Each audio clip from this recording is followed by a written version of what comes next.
Hello, it is time for Wildcard Topic Wednesday. You know what that means. I don't know what the topic is, nor do you. I am a few minutes late. It's because I was out and about in London, Ontario, even though I look like I'm at home, but I'm green screening so that I have secure internet and still look like I'm at home because I had a talk today and a keynote yesterday. Um, let's figure out what our topic's going to be. All right, let me go. Right here, unless we've already done it. If we've already done it, no sense in doing it twice. Let me go even further. Okay. Blah, blah, blah. I can't figure out what that is. Invest time today to buy back time tomorrow. Oh my gosh, what a great topic. Okay.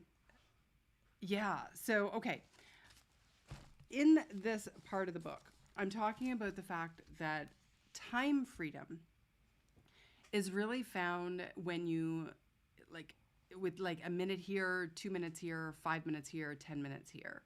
And so often we are, looking for the big win. Like, how do I find an hour? Well, we find an hour by shaving off a whole bunch of the unnecessary work in our day to day, right? And then combining that together. And one of the things that I think is so important is we have to be being really strategic about our time. If you think about it, and by the way, let me see if the chat box is going to work today, because I had to restream. We'll see. If not, you know what? I'll catch you after. But for now, please, by all means, let me know you're here, and feel free to put something in the chat box. So that would be great to hear from you. So here's the thing. We're talking about, oh gosh, I totally forgot what I was talking about. I distracted myself. Squirrel. Where's the squirrel? Where are the squirrels, my friends? I forget. Oh my God, it was so on the tip of my tongue what I wanted to talk about. But that's okay. 10 minutes here. Yeah. Time freedom. It'll come back to me. I'll keep going. But the thing is, we want to be so strategic about how we do with our time. I know what it was. If you look at the last 6 months of your life, okay, and I just want you to think about how stressed do you feel like you have been over the last 6 months? The truth is, if you don't do something strategically to change that, the next 6 months will have the exact same levels of stress. Arguably, they may be intensified. Now, your circumstances will change, the challenges will be different, but your reaction and your stress pattern will stay the same. And so the whole concept of this chapter in the book is to invest time today to buy back time tomorrow. And what I mean by that, I think it's obvious. But if you're not happy with how your stress levels are, with your level of happiness, if you aren't happy with your happiness, that's funny, then we've got to do something differently. And so the whole concept of it, there's just so many pieces of this puzzle. And I know it can be a journey. And when you're just tuning in for the lives, you're going to get a smattering of a little bit of this and a little bit of that. If you're really serious and you want to take control of your time and you're feeling overwhelmed, I'm going to encourage you to go and get my online course, which is called, get ready for this, Take Back Your Weekends, the online course version, which takes the book and brings it to life, right? And it's very much about how do you create a task circle and get control over everything you need to get done.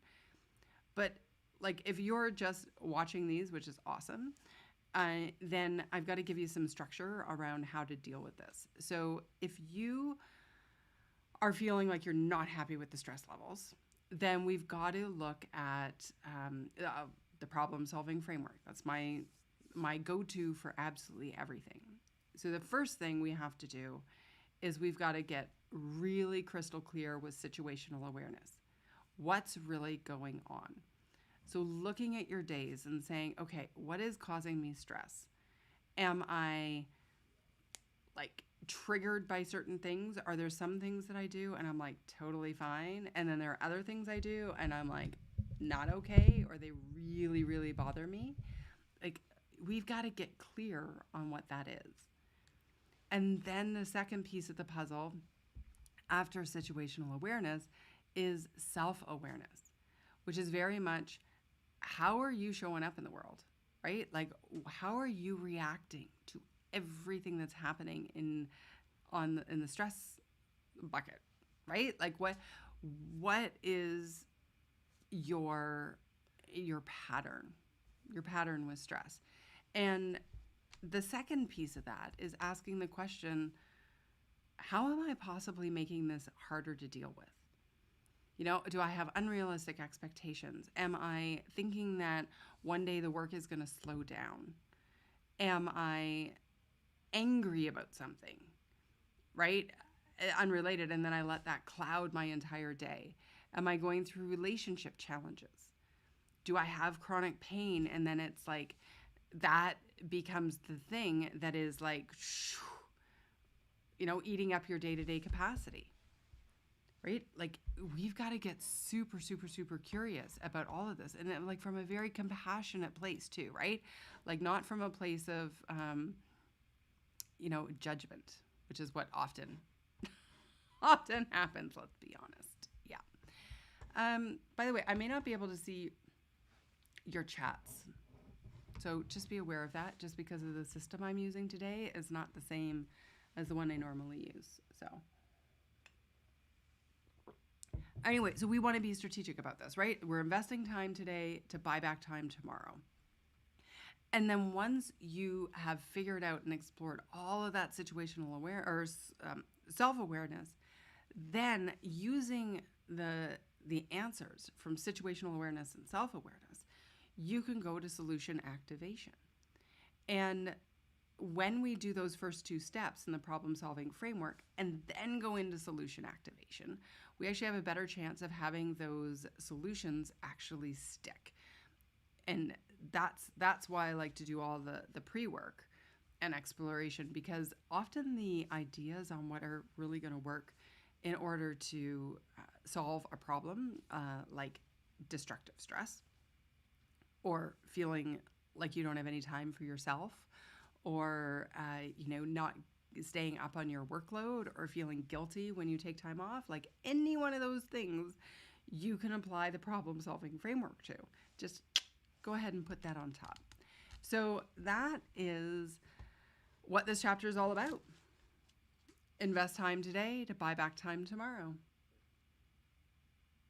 Yeah, I actually say, if you want to go even further with these concepts, I offer speaking and coaching programs, as well as the full Take Back Your Weekends online course. Yeah. And, you know, here it says, people ask me, how long after taking this program will it be until I genuinely feel control over my time? And it's entirely up to you. Like, there are people who, like, know what they need to do and just choose not to do it, right? And like, a definition of insanity, right? Doing the same thing again and again, expecting a different result. Like, if you're not happy with the last 6 months and you don't choose to pause and strategically fix your personal approach to life, like your stress levels, your etc., it will repeat itself. And so you only have to look back and say, okay, am I happy with that? Like, is it, if at the rest of my life, I reacted the same way to my never-ending to-do list, to my family, to my relationships, if I did that for the next, 30 years of my life, would I be okay with that? And the trouble with our patterns is that if we're not in growth mode, if we're not constantly, and like not constantly from a perspective of like judging yourself and like never being happy with the moment, like, cause it's like such a balance, right? Like, how do you be okay with who you are now while still striving to become even more? And like, that isn't an easy answer for everybody, right? Like for me, it's a balance that I found because, as you know, I'm constantly trying to better myself. And yet I've given up on the hatred and judgment that I used to have because I wasn't where I want to be. And so that is like, it's just a self-discovery balance. I mean, you could put the problem-solving framework on top of that. See how I come around full circle? I hope that makes sense. Yeah. But if we don't put the time in today, tomorrow is predictable. And for some of you, that's fantastic. I want to keep going, doing exactly what I've been doing. And for some of you, it's definitely not a good thing, I wouldn't say. So, you choose.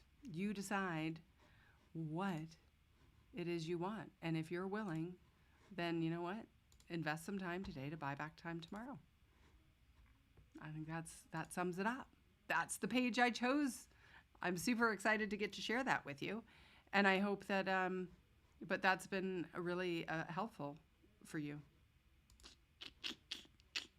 Okay, I'm packing up. It's time. It is time to head back to the lake where I love being. I mean, I love London, Ontario. Let's be honest. It's like, this is where my people are. My friends, a lot of my friends. Well, in fairness, I have lots of friends over at, in Chatham, Kent too, but I do love it here, and it just feels like home because it was home for 25 years. So that's probably why. Anyway, I digress. I'm just entertaining myself. I hope you've had a beautiful day. And if not, that's the whole point of this resilience reset, right? So that you can now say, today is going to be better than it was earlier today, and just have a chance to reset and choose differently. All right. I hope you have a beautiful rest of today. And until tomorrow, may you stress less, do more, and be happier. Bye for now.